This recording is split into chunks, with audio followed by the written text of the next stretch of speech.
My name is Bobby Rush, Bluesman, that is. My given name from my parents is Emmett Ellis. It's spelled E-M-M-E-T-T, E-L-L-I-S, Ellis, Jr., that is. My father was a preacher, pastor of two churches, one in Louisiana, one in Arkansas.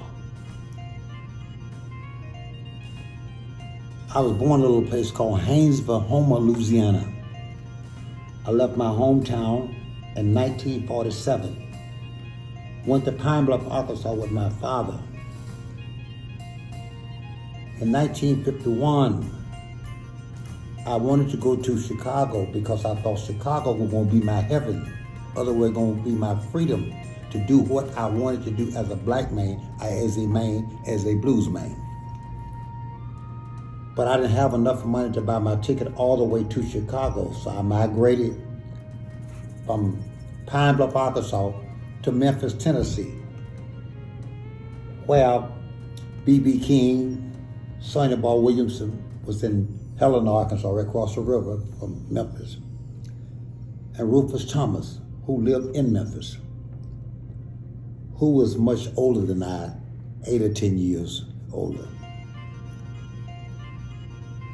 And I started working on Beale Street for $2 or $3 a day, playing my guitar, tap dancing, blowing the harp, whatever our tip could be.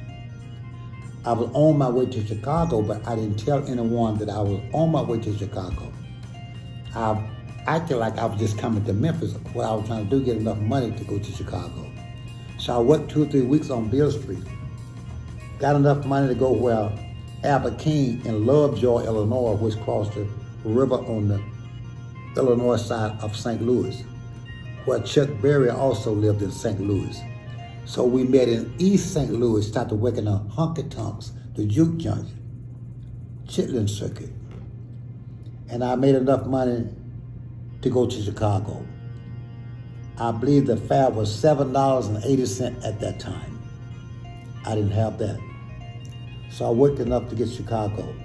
When I got Chicago, I clapped my hand. I said, I'm in heaven now. J.B. Lenore was in Chicago, Muddy Water, Howlin' Wolf, Jolly Hooker, Jimmy Reed, Smokey Hall.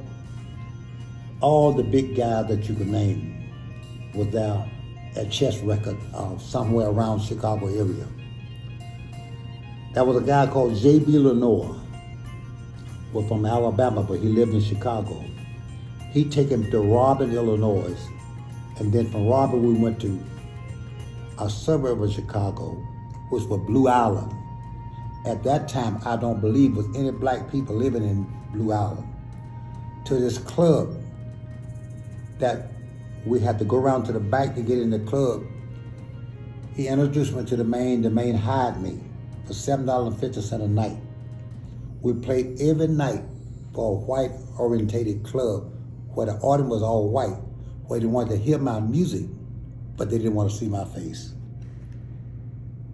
J.B. Lenore, I believe he knew and wouldn't work them kind of circumstances, him and Howlin' Wolf. But he probably said to himself, I think this now, he probably said, I won't work it, but I know a man will, talking about a Bobby Rush. Because I was too dumb to know the racial thing was going on. I was too happy to get a job for making $7.50 for the weekend. I'm not talking about a night, $7 for the weekend. I mean, the band split $7.50. And that same year, I got Muddy Water to come out. Muddy Water charged me $5.50 on a Wednesday night to come play for me. And Muddy Water had that little name, Muddy Water with Bobby Rush. Well, my name was getting big then. I'm making $7.50 a night, me and the band. And I'm able to pay Muddy Waters $5.50 per night. So now I'm a big boy. And I didn't know, so shortly after that, I went down to try to get a job at Chess. And I made a mistake for letting the guy know I could read and write. Because when he asked me about the job, I told her, JB, I said, I want the job. He said, well, come down, man. We can probably get you a contract like the rest of us have. I didn't know what the contract was, didn't know what to look for. I didn't know the snares and upside down, didn't know anything political about the fine lines and what have you about contracts. I was sitting there waiting, so on his desk there was a union, 10 and 208 was merging. And I said, oh God, this merger, this is gonna be good for us. As at that time it wasn't black, it was color, for us colored guys. We all gonna get profit from this. Bo Diddley laughed. And I thought he was laughing because I'm from the southern state, laughing the way I talk or flat or what have you. Didn't really know why he was laughing. But I thought he was laughing at me because the way I spoke. But I found out later, I don't think he was laughing at me for that. He was laughing at me because I shouldn't have read to Leonard and Phil Chess.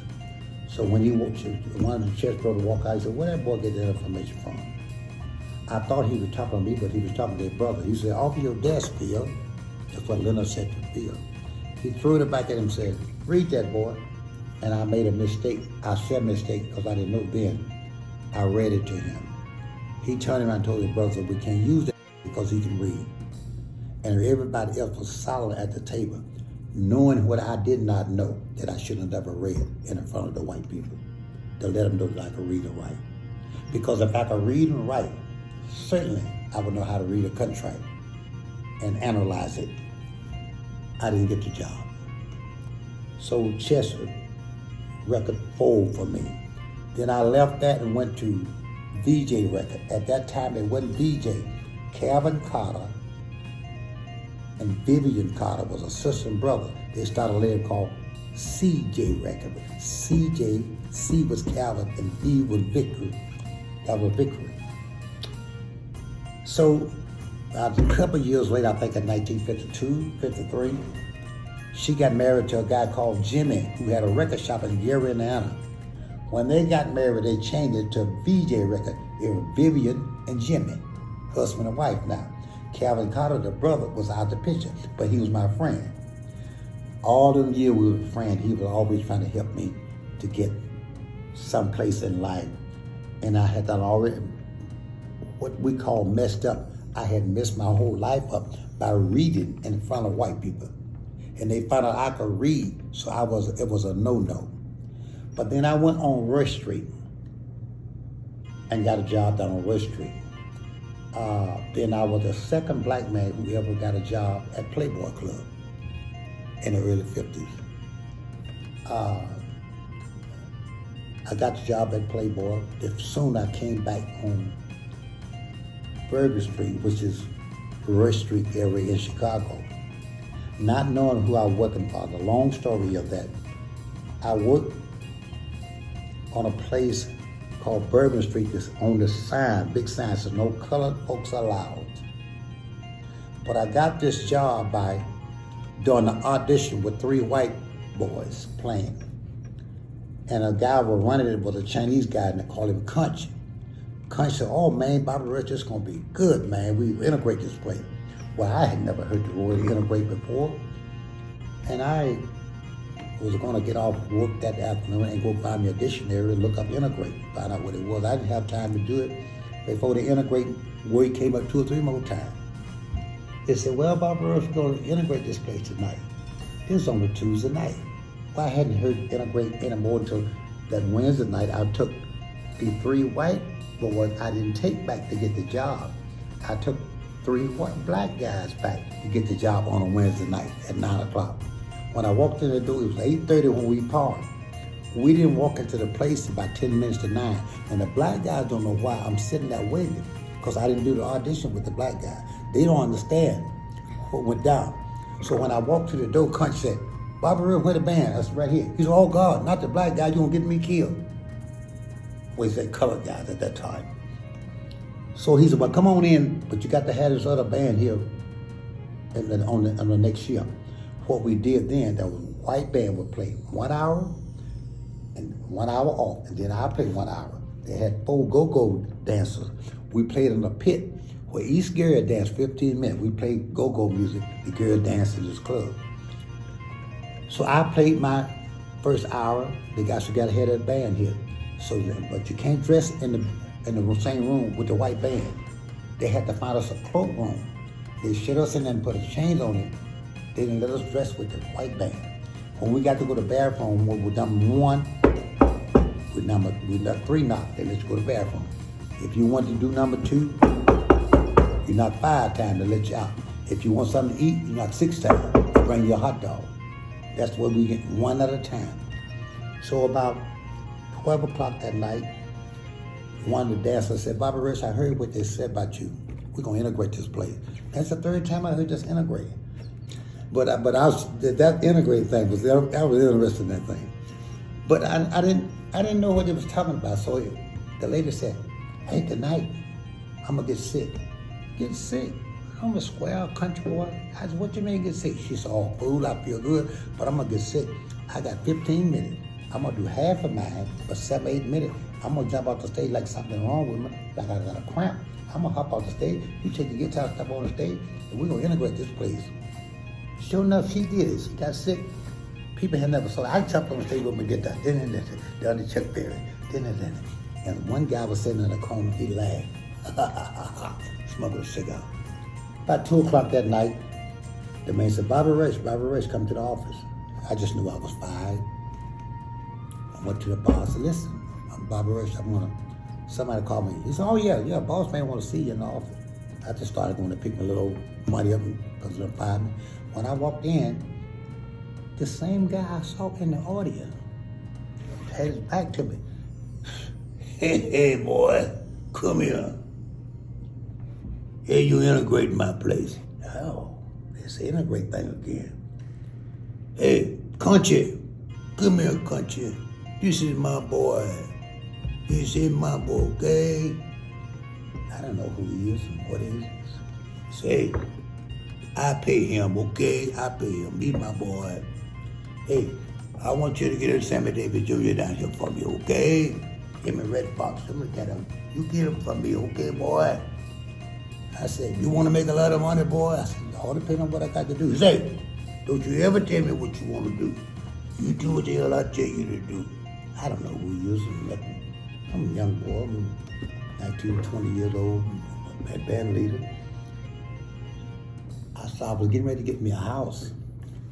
Now I'm 20 years old. This is like September, October, something like that.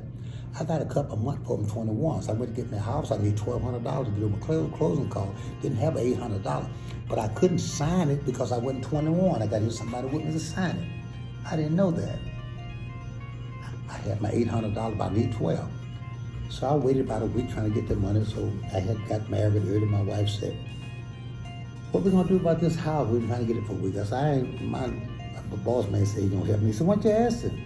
He said he help your wife with anything, but me but $200 or $300. I said, okay. I said, he gave me a card. What shirt did I have on?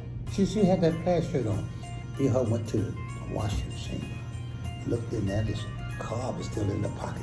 We got it out and put it on the table, got the iron, we ironed it out. It says, Caesar Capone.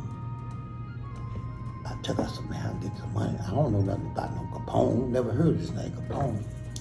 So I went to my black lawyer, named Lawyer Tate. I said, hey man, I can get this money, we can get the closing call. He told me to call me today and get this money. This man right here, he said, get out of here. He run me out the office, you don't bring that card in here, get out of here with that card. I don't mess with no Capone.